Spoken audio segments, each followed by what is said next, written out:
Howdy. Welcome to Osgrave Royalty. I am Justin. Season 2.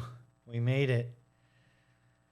In this video, I just want to talk about the channel a bit, reintroduce myself, reintroduce what the channel's all about, talk about what we covered in Season 1, going over some of the fundamentals, some of the finer points there.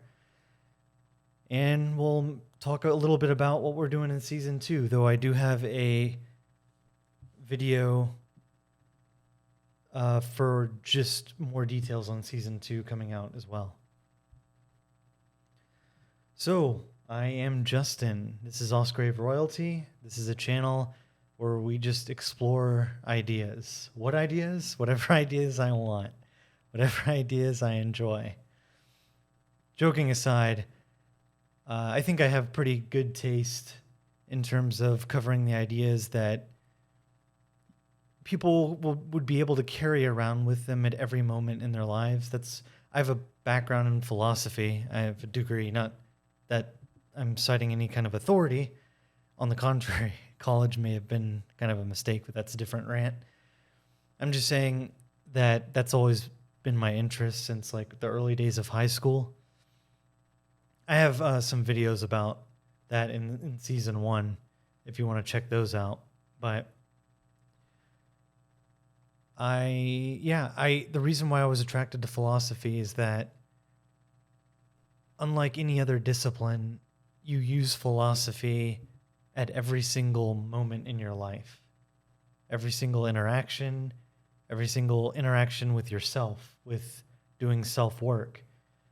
Everyone's going to face crises, personal problems. And really, what can you get done if you've got baggage, you know? So if you can churn through that baggage, it clears the way for you to go live whatever life you want. That's the value of philosophy and psychology kind of being a sibling subject to that.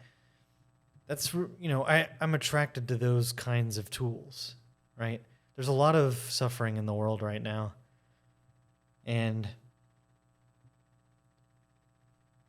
another tool in your repertoire could be valuable. It could be the one thing. I don't know which idea would help somebody, but if I help one person or I illuminate a tool that someone hadn't heard before, then that's my goal. I want to, search in the darkness for an idea, send up the flare and say, hey guys, look at this. Come take a look. I think it might be helpful. That's the mission statement here.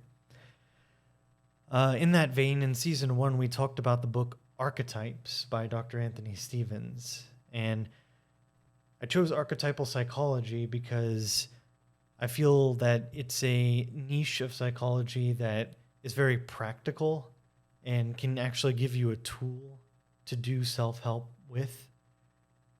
As a matter of fact, that's what Season 2 is all about. It's about using the tool. Season 1 was about what is the tool? Is this even a tool? What is the nature of the tool, right? That's all Season 1. Season 2 is like, all right, enough of the theory. How do I use the damn thing, So we'll be talking in this season about King, Warrior, Magician, Lover by Robert L. Moore and Douglas Gillette. Again, I have a video going over all the details of the particulars of the kind of series breakdown, which we'll talk about next in the other video. But just wanted to mention it here. These are masculine archetypes that are also accessible through women, through the animus, and these were articulated with a heavy research with anthropology, studying like the kingship rituals and warriorship, magicianship, lovership, of how all cultures throughout human history have practiced. What are the overlaps? What is the purpose they serve? And all that stuff. So that's, a lot of good stuff coming. Um, like I said, last season we talked about the book Archetypes by Dr. Anthony Stevens. Of course, yeah, please go check that out. But I would say it's not required, just highly encouraged. That I chose to do Archetypes first for the first season, even though I actually read and discovered King, Warrior, Magician, Lover first. Archetypes provides the foundational, like the theoretical foundation for archetypal psychology, and what we'll be talking about here, and more of the application, right? Um, just I'm going to briefly go through some of the points that we covered last season, but if any of these seem, if you're curious about any of these, go check out the videos in season 1. They'll elaborate fully on what we're talking about. So, about what an archetype actually is. It's a psychobiological and evolved structure through natural selection that is present at birth within all of us. They are not biological. They are not psychological. They are psychobiological. They're not, the psychological and the biological are not mutually exclusive. So the brain hemispheres and the primitive spinal column and other genetic structures lend themselves to the biological roots of archetypes. Jung said that individuation on the biological front was largely represented in healthy communication between the brain hemispheres. So like you have the left brain hemisphere, which is all about logic, order, mathematics, like straightforward thinking, whereas the right side is like artsy, intuitive, feelings, judgment, like all the esoteric kind of symbolical side. And neuroses can develop if you're too far one way or the other. So you want to be integrated. And it's a lot of very Jung about integrating, taking the various pieces that your childhood and society hacked off your pure soul, and then reassembling yourself kind of through shadow work and individuation and all that. And that's really the point of our existence, kind of. That's our purpose, so to speak, to become individuals through individuation, through this type of integration. So archetypes are like, they're pre-built paradigms. Like, we do not, as humans, have a paradigm of when we're born, we're ready to leap off a tree and start flying, right? We don't have the brain structure for that. That might be an archetype of a bird or something like that. Why don't we have that? Because we didn't evolve that way. Through each iteration of evolution, the human experience has been that of one where we come out and we're largely helpless because we're very smart, we have big heads and all that. So we're wired to receive mother archetypal energy, not necessarily about one mother in particular, this mother or that mother, but being mothered or being fathered, right? We're wired for that, and that goes into attachment theory. And we talked about John Bowlby and attachment theory somewhat in the early part of last season. No tabula rasa. These are in us in birth, right?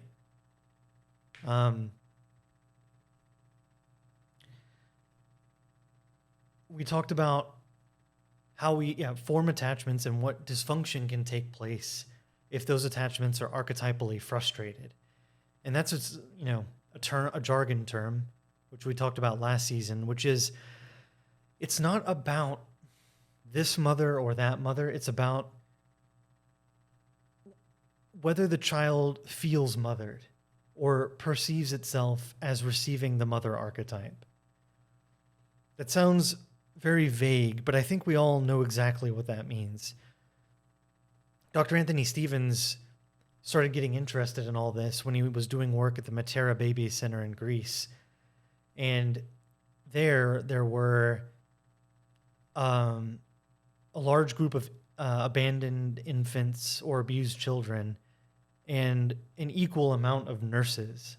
But what he found was that, like, the behaviorists would say, well, mothering and the mother attachment is formed via operant conditioning, basically rewards and punishments. Like, the child feels loved, that's a reward, therefore there's a bond that takes place, whatever.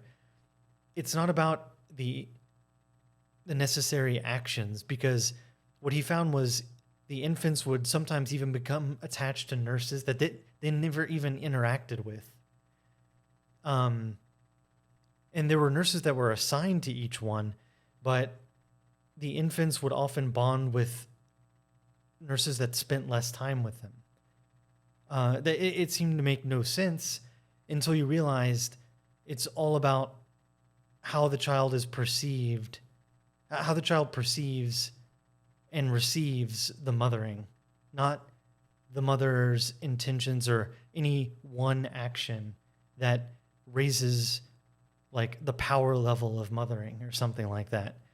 It's not quantifiable via this action or that action. It's more vague than that. For better or worse, as if parenting wasn't hard enough, right? So that's one. And we talked about how, largely your early life is kind of how you go out and you view the world. So, you can't trust anybody. That kind of, well, where did that come from? And fill in any life philosophy or whatever. Or the world's not dangerous, even that, we largely, the life in our household, when we go out into the world, we think the world is like what our household was like. I mean, we adapted, we normalized what we grew up with through no fault of our own, So we talked about that.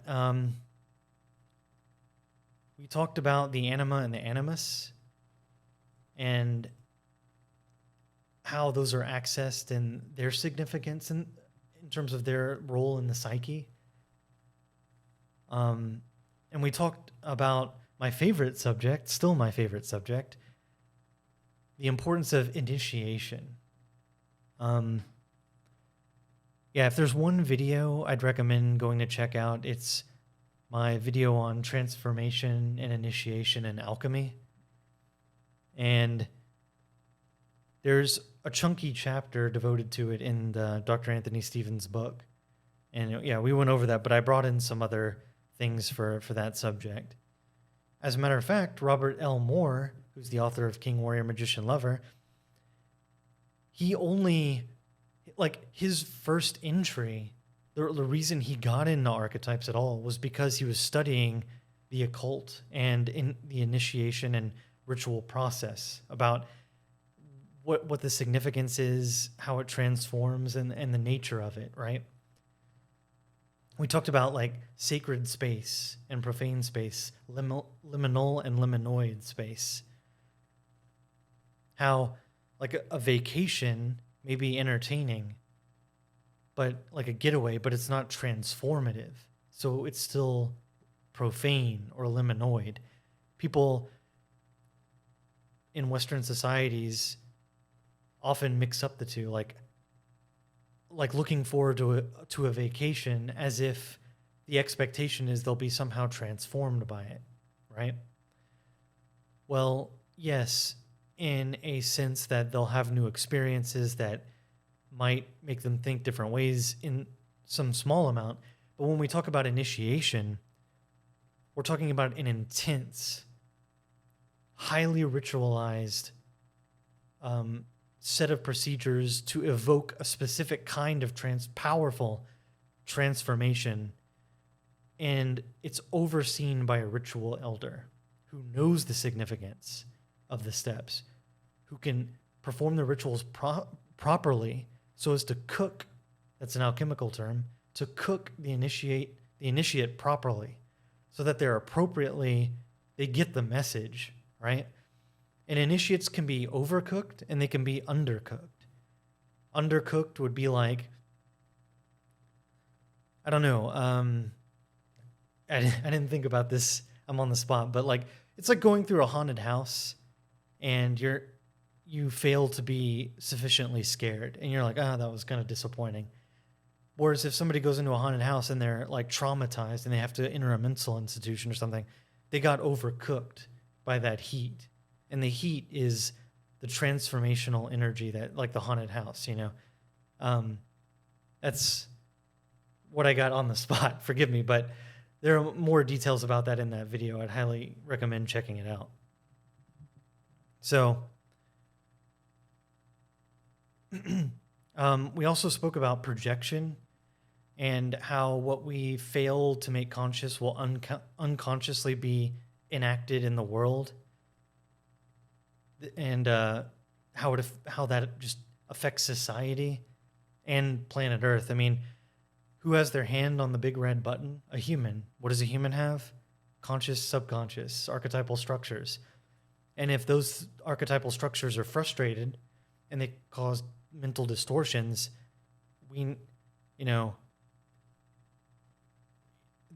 that individual has their hand on a planet destroying button, so to speak. So that's the big picture here. And this goes back to something Jung said, that what we fail to make conscious, we will act out unconsciously and we will call it fate, right? Think about that. That's big. That's big stuff. So we also talked about the shadow and what is it? What's really there? Is it bad? How do we use it if we can?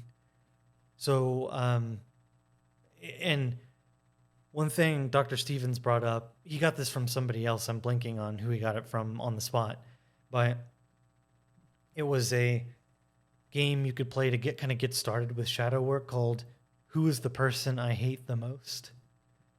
And you could extract their qualities, and that's a really shorthand way to maybe figure out what's in your shadow.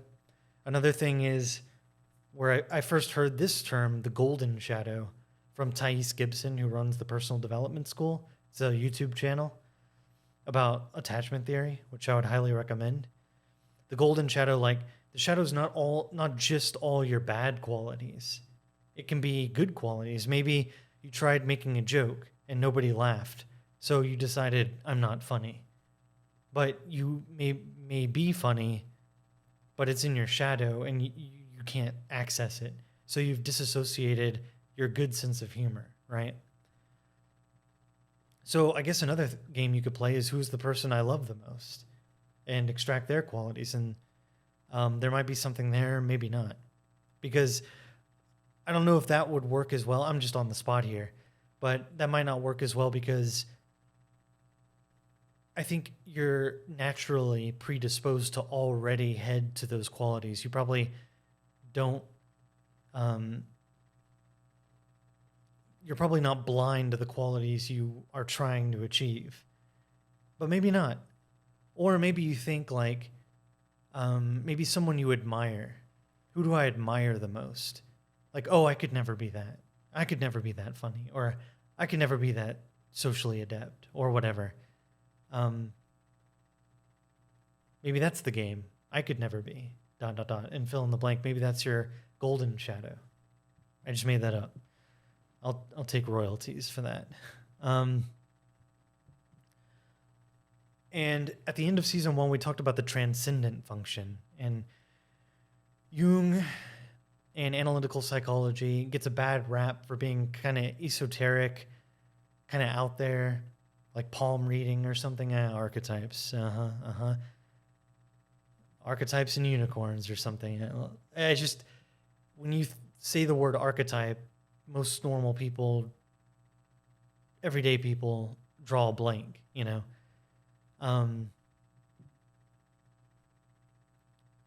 So the transcendent function is the tether to the big self, the capital S self, the collective self that Jung talked about. And that's a dense subject. It's has to do with a lot of symbolism and dream and all that stuff. And go check out that video. It's it needs its own video, not just a quick snippet here. But yeah, I'd recommend checking that out for more details.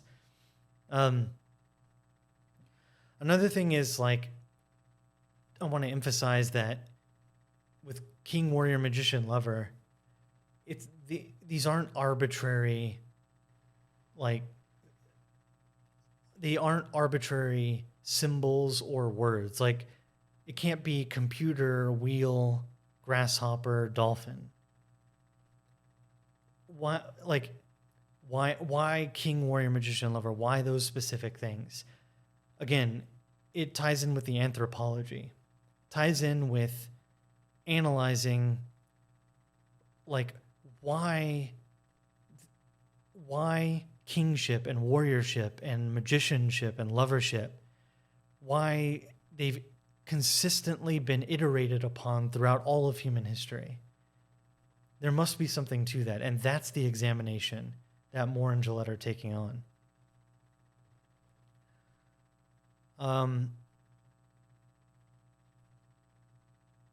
Yeah, just I actually wanted to do. I think I already mentioned this, but again, we're last season we covered a lot of theoretical foundations with Archetypes by Dr. Anthony Stevens, but I actually read King, Warrior, Magician first, but I decided to do Archetypes first because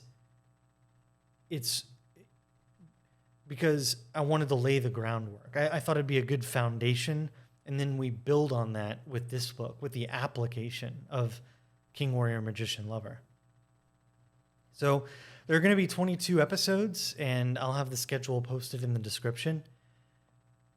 And it'll be every Wednesday and Saturday, trying to keep the chain going. We've been good so far with season 1. And yeah, I have another video on the general scope of the book, like what I will and won't be covering with the book itself. So check that out. And again, we've talked about him on the channel before, but Alan Watts had this challenge about self-help, about can you really help a self? Like, what does that even mean, right? Beyond that, how is the self that needs the help supposed to help that same self, right? It's like a conflict of interest. He said it's like trying to pull yourself up by your own bootstraps, right? But I think I like this paradigm, this King, Warrior, Magician paradigm. When we go through it, you might understand. You might think to yourself, I have this issue.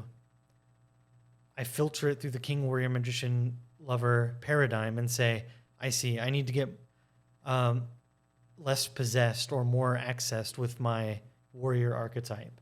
Say, I keep procrastinating, or like I want to do something, I know why it's important, I like doing it, and yet when I go to do it, I have no energy to do it. Doesn't that sound like a common thing? That these are the kinds of things, of circumstances that this tool and paradigm will help you at least make some traction on getting to the root of what's holding you back, so that you can overcome life's challenges, basically. Kind of an ambitious goal, but there it is. Let's see, I'm looking at my notes here.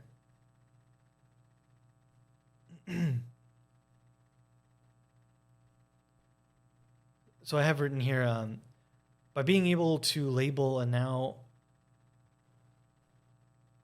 Sorry, yeah, let me back up. I think what's important is awareness. So like this paradigm makes you aware. It's not necessarily giving commandments or ethical rules or you're bad or good or whatever. It's about awareness. Like, oh, I just realized I'm really good at this, but I hate doing this. Like, I'm really talented at playing the violin, but I don't enjoy it. I just realized that, like what you do with that is highly nuanced. But getting to that sometimes it can be hiding in plain sight. It can be challenged to uncover those when they're right in front of you. And that's more of the idea. Often this is what I had written, but simply becoming aware of the issue, 9 times out of 10, it solves it. Like it scurries away, right? I don't know if y'all have ever had that experience, but if there's been something like chronically coming up, like procrastination or whatever, and then you realize something, and then you're like, oh, I actually don't like this activity. That's why I'm procrastinating. I thought I liked it, but I guess I don't, Or ever since I found out that this about what I'm doing, I no longer enjoy it. I didn't realize that finding that new thing out affected me in such a way. Now I realize it really did, and now I can take appropriate action, whether reframing and continuing my activity or abandoning the activity, So it's these kinds of things that, just untangling the buildup in your psyche. Yeah, awareness alone won't be enough to solve the problems, but you can't solve a problem that you don't know is a problem, right? So I think you get it. I've been on and on about that enough. I want to say, for newcomers to the channel, I'm trying to build a community, and having people discuss these things with one another via the comments, or I have my contact information, talking with each other, all that sort of thing. So I really look forward to your comments. And I also have a lot of valuable links in the description. I try to be very thorough about, like, if I mention something like the personal development school, often like I'll be watching a video and someone will say something and I'm like, what did they say again? And then I'm like, which video did I hear that from? And then I lose it, or I have to do my own searching. I try and make things very simple. If I mention something, you're like, I want to see what he means by that. Then you follow the next breadcrumb if that strikes a chord, right? I want to be like connecting all the valuable things that I've benefited from and just pay it forward, right?